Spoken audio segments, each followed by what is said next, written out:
అందరికీ నమస్కారం. లక్కీ స్పిరిచువల్స్కు స్వాగతం. మీ భక్తి ఆధ్యాత్మిక ప్రయాణంలో ఇది మీ నేస్తం. మనం ఈ పవిత్రమైన ధనుర్మాసంలో ఉన్నాం.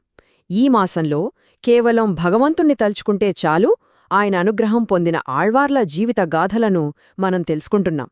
మరి ఈరోజు ఆ ఆళ్వార్లలోనే ఒక ప్రత్యేకమైన స్థానమున్న పెరియాళ్వార్ కథను విందాం. ఒక్కసారి ఆలోచించండి. లోకంలో ఉన్న పాండిత్యం, జ్ఞానం, వీటన్నిటికంటే స్వచ్ఛమైన, నిస్వార్థమైన భక్తికే ఎక్కువ శక్తి ఉంటుందా? ఈ ప్రశ్న వినడానికి సింపుల్గా ఉన్నా దీనికి సమాధానమే పెరియాళ్వార్ జీవిత కథ. పదండి, ఈ అద్భుతమైన కథలోకి వెళ్ళిపోదాం.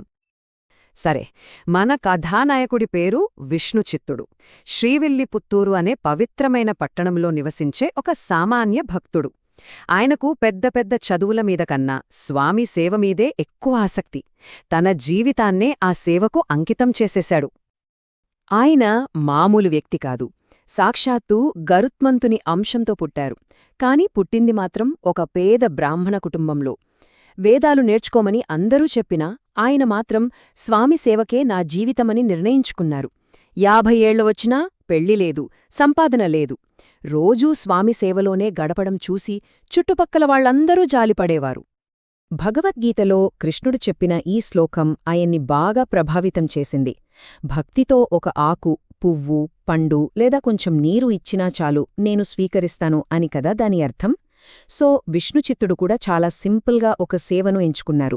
శ్రీవిల్లిపుత్తూర్లో ఉన్న వటపత్రశాయి స్వామికి రోజూ పూలు, తులసిమాలలు సమర్పించడానికి, ఒక అందమైన నందనవనాన్ని పెంచడమే తన జీవితంగా మార్చుకున్నారు. ఇప్పుడు కథ శ్రీవిల్లిపుత్తూరు నుంచి కొంచెం పక్కనే ఉన్న మధుర రాజ్యానికి మారుతుంది. అక్కడ వల్లధదేవుడు అనే ఒక రాజు ఉన్నాడు. ఆయన జీవితాన్ని మార్చేసే ఒక పెద్ద జ్ఞానోదయం కోసం ఎదురుచూస్తున్నాడు. ఒకరోజు రాత్రి ఆ రాజుగారు మారువేషంలో రాజ్యంలో తిరుగుతుంటే ఒక భక్తుడు పాడుతున్న శ్లోకం వినిపించింది. దాని సారాంశమేంటంటే, మనం రాత్రిపూట సుఖంగా పడుకోవడానికి పగలంతా కష్టపడతాం, వర్షాకాలం కోసం మిగతా 8 నెలలు సిద్ధపడతాం, ముసలితనం కోసం యవ్వనంలో సంపాదించుకుంటాం. అన్నీ బానే ఉన్నాయి కాని శాశ్వతమైన పరలోకం కోసం, మరుజన్మ కోసం ఈ జన్మలో ఏం చేస్తున్నాం? ఆ ఒక్క ప్రశ్న రాజుగారి గుండెల్లో బాణంలా గుచ్చుకుంది. ఒక్కసారిగా ఆయన్లో వైరాగ్యమొచ్చేసింది. వెంటనే రాజుసభ ఏర్పాటు చేసి తన రాజ్యంలో ఉన్న పండితులందరినీ ఒక ప్రశ్న అడిగాడు. మోక్షాన్ని ప్రసాదించే అసలైన దైవమెవరు? ఆ పరతత్వం ఏది? అంతేకాదు, ఒక పెద్ద సవాల్ కూడా విసిరాడు. రాజుసభలో ఒక స్తంభానికి 1,00,000 బంగారు నాణేలున్న సంచిని కట్టించి, ఎవరైతే పరతత్వాన్ని నిరూపిస్తారో వాళ్ల పాదాల దగ్గర ఈ సంచి దానంతటదే పడిపోతుంది అని ప్రకటించాడు. ఎందరో పండితులొచ్చారు, వాదించారు, కాని ఆ సంచి మాత్రం కదల్లేదు. ఇంత నిరాడంబరంగా తనని సేవిస్తున్న భక్తుడిని ప్రపంచానికి పరిచయం చెయ్యాలని సాక్షాత్తు శ్రీమన్నారాయణుడే నిర్ణయించుకున్నాడు. అందుకే ఆయనే స్వయంగా రంగంలోకి దిగారు. ఎప్పటిలాగే తన తోటపని చేసుకుంటున్న విష్ణుచిత్తుడి కలలో శ్రీమన్నారాయణుడు ప్రత్యక్షమయ్యాడు. విష్ణుచిత్తా, నువ్వు వెంటనే మధురకు వెళ్ళు. అక్కడ రాజుగారి సభలో నేనే పరతత్వమని నిరూపించి ఆ బహుమతిని తీసుకురా అని ఆజ్ఞాపించాడు. కాని విష్ణుచిత్తుడి వినయం చూడండి. ఆయన భయపడిపోయి, స్వామీ, ఇది నువ్వేనా చెబుతున్నది? నేనేమో చదువుకోనివాడిని. ఇదిగో చూడు, నీకోసం మట్టి తవ్వి తవ్వి నా చేతులెలా కాయలు కాశాయో. నాలాంటివాడిని అంత పెద్ద పండితుల సభకు పంపితే నీకే కదా అవమానం అని వేడుకున్నాడు. అప్పుడు భగవంతుడు నవ్వి, లేదు విష్ణుచిత్తా, నువ్వే వెళ్ళాలి. భయపడకు, నా నామాన్ని స్మరించు, చాలు, అంతా మంచే జరుగుతుంది అంచెప్పి తన చేతిలోని పాంచజన్యమనే శంఖంతో విష్ణుచిత్తుడి తలమీద మెల్లగా తాకారు. ఆ స్పర్శ తగలగానే అంతే, విష్ణుచిత్తుడికి సకల వేదాలు, శాస్త్రాలు అన్నీ వచ్చేశాయి. ఆ తర్వాత మధుర రాజసభలో జరిగిందంతా ఒక అద్భుతం. ఒక సాధారణ తోటమాలి రూపంలో ఉన్న వ్యక్తి ప్రదర్శించిన జ్ఞానానికి సభలో ఉన్నవారందరూ ఆశ్చర్యపోయారు. దైవానుగ్రహంతో విష్ణుచిత్తుడు సభలోకి ప్రవేశించి అక్కడ ఉన్న పండితులెందరితో వాదించారు. సృష్టికి మూలం, అందరికీ మోక్షాన్ని ప్రసాదించే సర్వోన్నత దైవం శ్రీమన్నారాయణుడే అని వేద ప్రమాణాలతో నిరూపించారు. ఆయన మాటలు పూర్తి చేశారో లేదో ఠక్కున ఆ స్తంభానికి కట్టిన సంచి తెగిపోయి ఆయన పాదాల దగ్గర పడింది. రాజుగారు బహుమతిచ్చారు, సన్మానం చేశారు, అంతా బాగానే ఉంది. కాని విష్ణుచిత్తుడి భక్తి ఎంత గొప్పదో తెలియజేసే అసలు సిసలైన ఘట్టం ఆ విజయోత్సవ ఊరేగింపులోనే జరిగింది. ఇప్పుడు మనం ఈ కథలో అత్యంత ముఖ్యమైన ఎమోషనలైన ఘట్టానికి వచ్చాం. ఇక్కడ విష్ణుచిత్తుడు ప్రవర్తించిన తీరు, ఆయన భక్తి ఎంత స్వచ్ఛమైనదో, ఎంత గొప్పదో మనకు చూపిస్తోంది. రాజుగారు ఎంతో సంతోషించి విష్ణుచిత్తుణ్ణి ఏనుగుపై కూర్చోబెట్టి ఊరంతా ఊరేగింపు మొదలుపెట్టారు.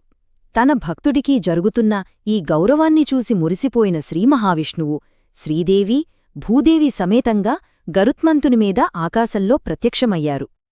ఆకాశంలో భగవంతుడిని చూసిన వెంటనే విష్ణుచిత్తుడికి గర్వం రాలేదు. పైగా ఆయన కళ్లల్లో నీళ్లు తిరిగాయి.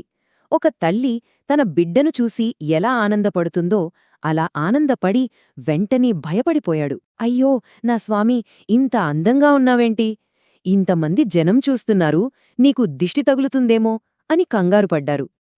ఆ క్షణంలోనే అసలు అద్భుతం జరిగింది. భగవంతుడికి దిష్టి తగలకుండా ఉండాలని ఆ ఏనుగుమీద ఉన్న గంటలనే తాళంగా వాడుతూ ఆశుముగా తిరుప్పల్లాండు అనే కీర్తనలను పాడారు. అంటే, స్వామి, నువ్వు పల్లాండు పల్లాండు అంటే ఎన్నో వేల సంవత్సరాలు ఇలాగే వైభవంగా వర్ధిల్లాలి అని దేవుణ్ణే దీవించారు. మామూలుగా భక్తులు దేవుణ్ణి దీవించమని కోరతారు, కాని ఇక్కడ భక్తుడే భగవంతుణ్ణి దీవించాడు. దీన్నే మంగళాశాసనం అంటారు. అలా దేవుణ్ణే ఆశీర్వదించిన పెద్ద మనసున్న భక్తులు కాబట్టి ఆయనకు పెరియాళ్వార్ అనే పేరు వచ్చింది. అంటే ఆళ్వార్లల్లోకెల్లా పెద్దవాడు అని అర్థం. పెరియాళ్వార్కి దేనిమీద ఆసక్తి లేదు. మరి అలాంటి భక్తుడికి భగవంతుడు ఎలాంటి బహుమతిచ్చాడో ఇప్పుడు చూద్దాం. ఊరేగింపు అయ్యాక శ్రీవిల్లిపుత్తూరుకు తిరిగి వచ్చిన వెంటనే ఆయన చేసిన మొదటి పని ఆ 1,00,000 నాణేల సంచిని వటపత్రసాయిస్వామి ఆలయానికి ఇచ్చేయడం. ఏమీ జరగనట్టు మళ్లీ తన పాత తోటపనిలోకి వెళ్ళిపోయారు. దైవీకంగా వచ్చిన జ్ఞానంతో 450 అద్భుతమైన పాశులాలను రచించారు. చూసారా, ఆయనకు డబ్బు కీర్తిమీద ఎంత వైరాగ్యముందో? ఇప్పుడు మీరే ఆలోచించండి. డబ్బుని వద్దన్నాడు, వచ్చిన కీర్తిని పట్టించుకోలేదు. దేవుడిచ్చిన జ్ఞానాన్ని కూడా తనకోసం కాకుండా స్వామి కీర్తనల కోసమే వాడాడు. మరి అలాంటి భక్తుడికి ఇవ్వడానికి భగవంతుడి దగ్గర ఇంకేముంటుంది? అప్పుడు భగవంతుడి హృదయం కరిగిపోయింది. ఆయననుకున్నాడు, నేను ఇచ్చిందంతా నాకే తిరిగి ఇచ్చేశాడు. ఇంక నేను తనకివ్వగలిగేది నన్ను తప్ప ఇంకేం లేదు అని నిర్ణయించుకున్నారు. ఆ నిర్ణయం ఫలితంగా సాక్షాత్తు భూదేవియే పెరియాళ్వార్ పెంచిన తులసివనంలో ఆయనకు కుమార్తెగా జన్మించింది. ఆ కుమార్తె కథేంటో, ఆమె ఎలా పెరిగిందో మనం తర్వాతి విశ్లేషణలో తెలుసుకుందాం. ఇలాంటి మరిన్ని ఆసక్తికరమైన ఆధ్యాత్మిక కథల కోసం దయచేసి లక్కీ స్పిరిచువల్స్ను లైక్, షేర్ మరియు సబ్స్క్రైబ్ చేసుకోండి. ధన్యవాదాలు.